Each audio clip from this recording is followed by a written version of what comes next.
इस वीडियो के प्रायोजक हैं Vidyawati hospital and trauma centre, transport Nagar चौराहे से महवा बंधे वाले रोड पर, गोरखपुर। फेसबुक, व्हाट्सएप से लगाए तमाम सोशल मीडिया पे अफवाहों का एक बड़ा पिटारा लगातार घूम रहा है और उन तमाम अफवाहों का जवाब लेने हम इस वक्त मौजूद हैं उरुआ बाजार के पीएससी पर। हमारे साथ इस वक्त उरुआ पीएससी के चिकित्सा अधिकारी डॉक्टर जेपी तिवारी जी हैं। इनसे हम बातचीत करेंगे, लेकिन उससे पहले थोड़ा सा हम आपको बता दें कि लगातार जो कोविड-19 का जो प्रभाव है लगातार दिन ब दिन जिस हिसाब से घर कर रहा है, उसको लेके पूरे देश में डर का माहौल बना हुआ है। लेकिन इस डर से डरने के बजाय इस डर से लड़ने की आवश्यकता है, सावधानी बरतने की आवश्यकता है। तमाम सवालों के जवाब डॉक्टर जेपी तिवारी से हम लेंगे, उनसे बातचीत करेंगे। लेकिन उससे पहले इनसाइड भारत टीवी की एक अपील कि जितना ज़्यादा संभव हो सके अपने आप को बचाएं, अपने घर वालों को बचाएं, अपने सगे संबंधियों को बचाएं। और बचाने का एकमात्र तरीका है कि अनावश्यक घर से बाहर ना निकलें। बहुत ज़्यादा ज़रूरी काम है तो ही घर से बाहर निकलें, और उसके साथ साथ मास्क और जो 2 गज दूरी, ये तमाम चीज़ें उसका पालन करें। डॉक्टर साहब, बहुत बहुत स्वागत है आपका और बहुत बहुत शुक्रिया कि आपने अपना समय दिया। डॉक्टर साहब, सोशल मीडिया पे तमाम अफवाहें उड़ रही हैं। एक अफवाह ये भी है उसमें कि 5G की वजह से ये जितने भी मौतें हो रही हैं वो कोविड की वजह से नहीं, ज़्यादातर 5G टेस्टिंग की वजह से हो रही हैं। इसकी सच्चाई बताइए डॉक्टर साहब। नहीं, ये बिल्कुल ही निराधार है। 5G का कोई इसमें रोल नहीं है। ये जो भी कोविड रिलेटेड मौतें हैं वो कोविड के नाते ही हो रही हैं। और अगर ये रहता तो केवल इंडिया में ही और बाकी जगह कुछ ही जगहों पे क्यों ये मौतें होती, बाकी तो काफ़ी जगहों पे 5G है, वहाँ क्यों नहीं ये सब डेथ हो रही हैं।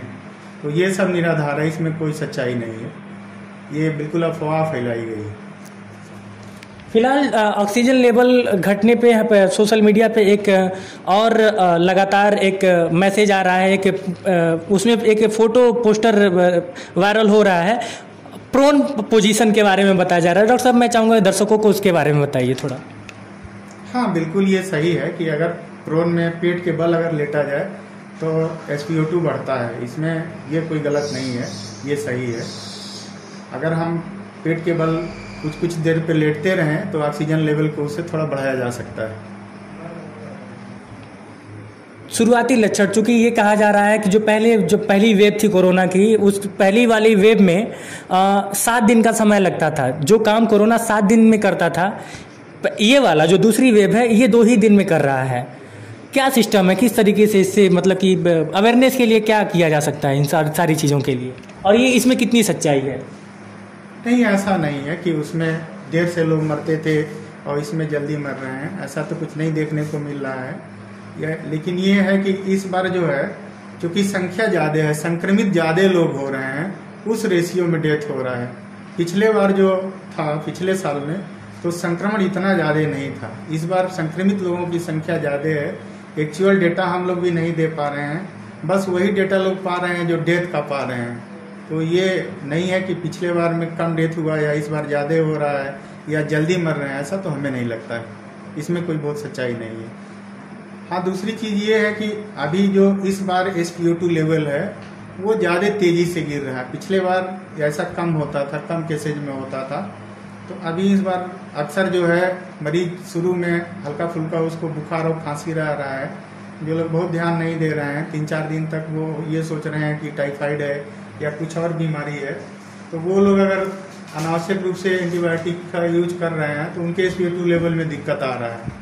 तो अभी सावधान रहने की ज़रूरत है। जब भी खांसी बुखार हो रहा है, आपको लगता है कि हल्का फुल्का है, तो गुनगुना नमक पानी का गरारा करें, भाप वगैरह लें, पैरासीटामॉल खाएं। लगता है कि नहीं अब हमको दिक्कत बढ़ रही है, 2 दिन 3 दिन 4 दिन से ज़्यादा आ रहा है, तो एक बार प्राथमिक स्वास्थ्य केंद्र है हमारे, उसमें कहीं न कहीं कोई रह ही रहा है, एक बार राय ले लें। फ़ोन से भी बात कर सकते हैं। अगर कोई भी डॉक्टर हैं उनके परिचित हैं, या हमारे PSC CSC के जो भी लोग हैं, लगभग MIC लोगों के नंबर भी उन लोगों के पास हैं। हम लोगों को जितना समय रहता है, अगर हम लोग कोई इमरजेंसी नहीं देख रहे हैं तो बात करके उनको हम लोग गाइड जरूर करते हैं। और अगर ज़रूरी होता है कि नहीं उनको देखना है या बुलाना है, आवश्यक है, तो उनको बुला के हम लोग दवा भी लिखते हैं, दिलाते भी हैं। तो ये सब काम हम लोग कर रहे हैं। तो घबराने की, डरने की ज़रूरत नहीं है, सावधान रहने की ज़रूरत है, बचाव करने की ज़रूरत है। अनावश्यक घर से बाहर न जाएं लोग। अगर हम लोग इस चेन को तोड़ने में कामयाब हो जाएंगे, और कामयाब होने का एक ही तरीका है कि हम दूरी बना कर रहें, बार बार अपने हाथों को, जैसा कि हम लोग पहले बार बता रहे हैं, साल भर से ज़्यादा से ही ये सारी चीज़ें हम लोग बता रहे हैं, वो सबको अब याद हो गया है, अब बताना भी नहीं है। वही सारी सावधानियां बरतना है जो हम लोग पहले बार बरत रहे थे, और इस बार भी हम लोग कोरोना से जो अपनी जंग है वो जीत लेंगे। ऐसा नहीं है कि ये बहुत लंबा चलेगा, लेकिन जितना भी दिन है इससे सावधान रहने की बहुत ज़्यादा ज़रूरत है। रेमडेसिविर को लेकर तमाम सोशल मीडिया पे और त्राही था, और रेमडेसिविर के नाम पे तमाम धांधली भी हुई। दिल्ली से बहुत सारी खबरें आई, लखनऊ से बहुत सारी खबरें आई, इवन अपने गोरखपुर में भी इस तरह की तमाम खबरें मिली। रेमडेसिविर का क्या रामबाण है रेमडेसिविर?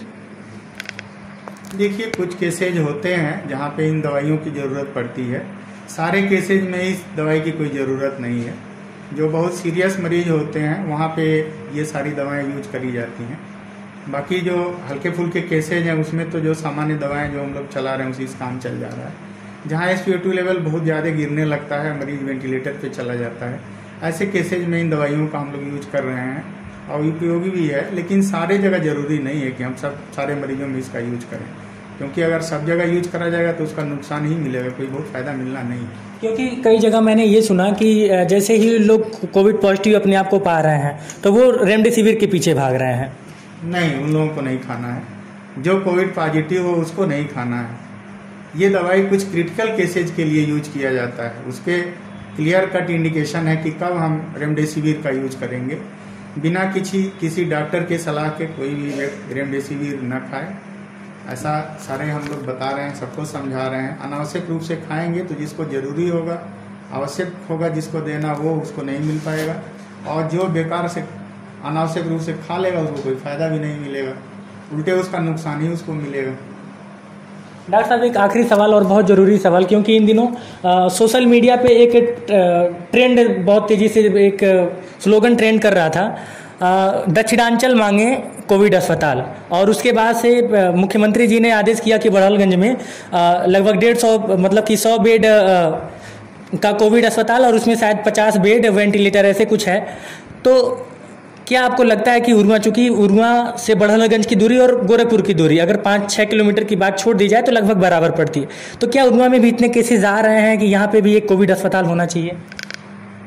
देखिए, अभी बात कोविड अस्पताल की है तो DM सर भी और CMO सर भी सारे लोग ये चाह रहे हैं कि हमारे पास ज़्यादा से ज़्यादा बेड हों।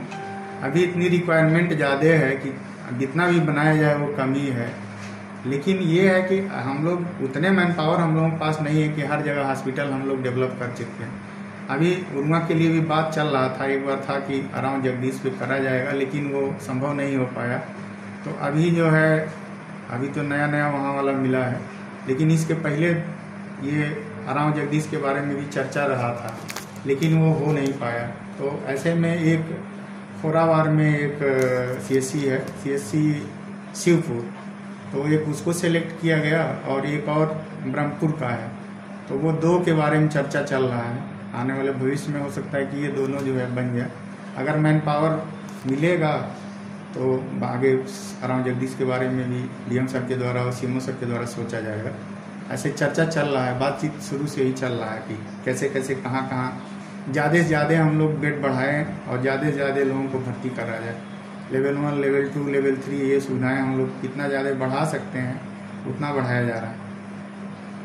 बहुत बहुत शुक्रिया डॉक्टर साहब तमाम सवालों के जवाब देने के लिए। तो सब मिला के सुरक्षा ही बचाव है, और जितना ज़्यादा आप अपने आप को सुरक्षित रख सकते हैं, अपने घर वालों को सुरक्षित रख सकते हैं, और कम से कम बाहर निकलने में की कोशिश कर सकते हैं, ये तमाम चीज़ें कोरोना के खिलाफ जो हमारी लड़ाई है उसमें कारगर साबित होगी। बहरहाल ये तमाम अपडेट लगातार हम आप तक पहुंचाते रहेंगे, लेकिन एक बार फिर से हम आपसे अपील करते हैं कि अफवाहों पर ध्यान न दें। तमाम प्रकार की अफवाहें थी जिनका निराकरण कराना जरूरी था, और चूंकि तमाम लोग लगातार अफवाहों के खिलाफ सोशल मीडिया पे आ भी रहे हैं, वो लोग अपने माध्यम से किसी न किसी पोस्ट के माध्यम से, वीडियो के माध्यम से लोगों को बता रहे हैं। इधर उरुआ बाजार और उरुआ बाजार के आसपास के तमाम कई सारे मैंने जब पोस्ट देखे तो मुझे लगा कि यहाँ के लोगों को भी अवेयर करना चाहिए। और ये जो 5G की लोग रट लगाए हुए हैं, चूँकि इंडिया में अभी 5G नहीं स्टार्ट हुआ है, लेकिन बहुत सारे देशों में 5G स्टार्ट हो चुका है, लेकिन वहाँ पे जापान, चाइना और तमाम देशों में 5G और कई जगहों पे तो 7G पे भी काम चल रहा है, काम हो रहा है।